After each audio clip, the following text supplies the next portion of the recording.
República da Espada, né? Como a gente viu na aula anterior, o papel cumprido pelo Exército na proclamação da República assegurou aos militares a chefia do novo governo, né? E essa fase da República Brasileira é conhecida como República da Espada, que fica entre 1889 e 1894. O comando do governo provisório foi entregue, né, ao Marechal Deodoro da Fonseca, que foi a grande figura, né, da proclamação da República. Entre suas medidas, destacaram-se ordem de enviar a família real ao exílio na Europa, né, tirar a família real daqui, a naturalização também de estrangeiros imigrados e a separação entre a igreja e o Estado, tá? Em dezembro de 1889 também foram convocadas eleições para o Congresso Nacional Constituinte e as eleições foram realizadas em todo o Brasil. Em setembro do ano seguinte, no dia 15 de novembro também de 1890, primeiro aniversário da nossa República Brasileira, o Congresso iniciou os trabalhos para a elaboração de uma nova Constituição para o país. E aí, em fevereiro de 1891, foi promulgada a primeira Constituição da República Brasileira. A nossa primeira Constituição, né, da República. E eu vou trazer alguns pontos importantes sobre a nossa primeira Constituição. Uma curiosidade é que ela foi amplamente baseada, gente, nos ideais da Carta Norte-Americana. A Constituição de 1891 estabeleceu o regime federativo como desejavam as oligarquias estaduais. E aí eu vou explicar melhor o que é uma oligarquia para vocês entenderem o cenário todo. Falar algumas leis, por exemplo, o Brasil passou, né, a ser uma república presidencialista com eleições para presidente de 4 em 4 anos, sem direito à reeleição naquela época. Hoje em dia já tem, né? E o poder foi dividido em 3 esferas, que é o poder executivo, né, que é do presidente e dos seus ministros, o legislativo, Câmara de Deputados e Senado, e o judiciário com a criação de um Supremo Tribunal Federal, como é até os dias atuais. Estabeleceu-se também o voto direto e universal para os cidadãos maiores de 21 anos.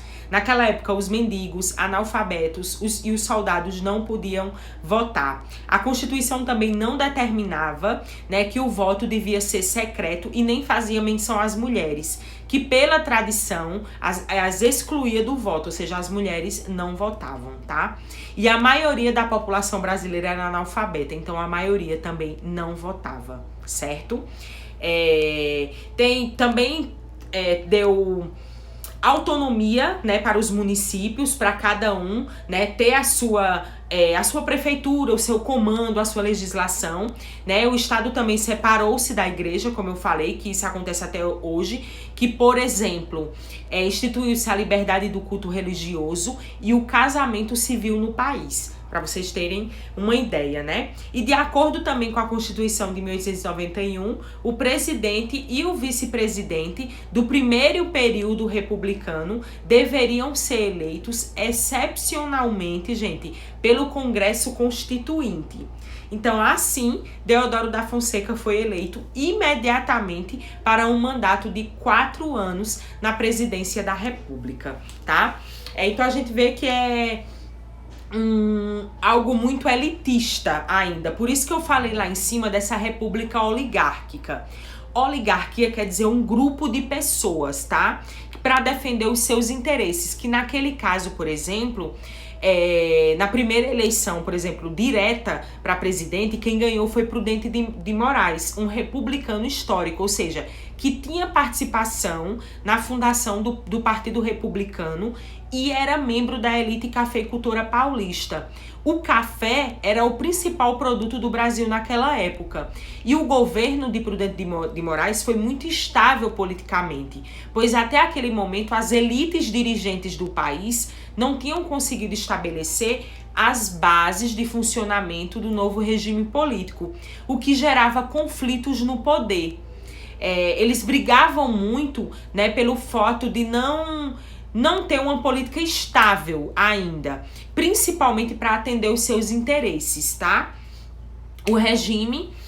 Depois, né, dele aparece Campos Salles, que também é um paulista, né, também é um grande paulista cafeicultor e dessa oligarquia, né, rica, né, e a base dessas oligarquias também foi a criação da política dos governadores e o aprofundamento do coronelismo, né, nos interiores, dois instrumentos que exerciam um papel central no controle do processo eleitoral. Era o verdadeiro toma lá, dá cá, certo? Então era muito a política dos governadores e coronelismo, né, que foi idealizada por Campos Salles, era um mecanismo político para evitar os choques entre os governos estaduais e União, né?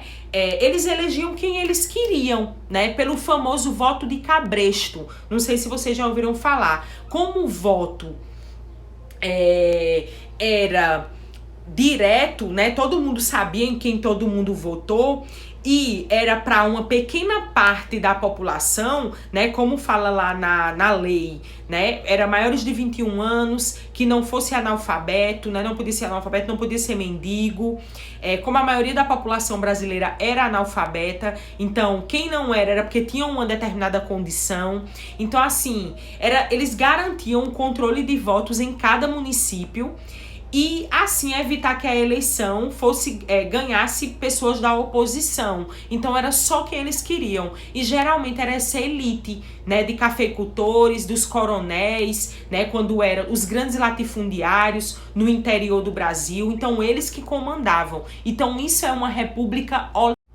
Então, dessa maneira, né, com essa pressão toda, né, os eleitores eles ficavam sujeitos mesmo a essas pressões, às práticas de compra de votos exercidos por esses chefes políticos locais, né? Eles eram ameaçados, gente, até de morte, né, aqueles que votavam.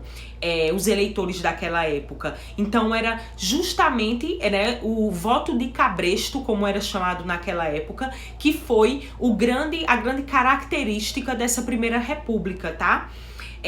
Também ficou conhecido como política do café com leite, né, que é quando essa oligarquia, né, paulista, mineira e gaúcha, principalmente, gente, São Paulo e Minas Gerais, que eram os estados mais ricos da União, conseguiam impor naquela época uma política de favorecimento dos seus interesses, né? Existia uma hegemonia no poder de paulistas e mineiros na presidência da República, e isso ficou conhecido como política do café com leite. Ou seja, quando não estava um presidente de São Paulo, que eram os grandes cafeicultores de São Paulo da época, era um de Minas Gerais, tá? Tem uma participação também do sul do Brasil, mas pouco, porque predominantemente, quase que não sai, era São Paulo e Minas Gerais. Então ficou conhecido como política do café com leite, onde sempre existia uma alternância no poder, né? Ou seja, sempre há uma oligarquia rica, poderosa do nosso Brasil, né? Que comandava o que queria, né? Fazia o que queria aqui no nosso país, mandava e desmandava, certo? Tem uma atividade para vocês irem exercitando sobre isso. A gente está estudando sobre república. Eu quero entrar também na questão da revolta da vacina, que acontece nesse período de República Brasileira, que vai ser o nosso próximo conteúdo. Mas antes, né, eu queria contextualizar para vocês entenderem o que é que estava acontecendo no Brasil nesse período, certo?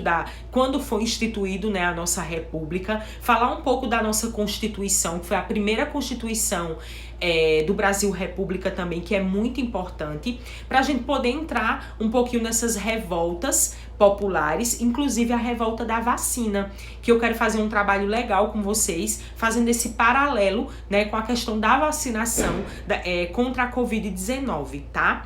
Então, serão as nossas próximas aulas aí. Então, é importante que vocês assistam o vídeo, compreendam, né, o nosso conteúdo, realizem as atividades para a gente entender todo o contexto e a importância também da vacinação, tá bom? Até a próxima aula.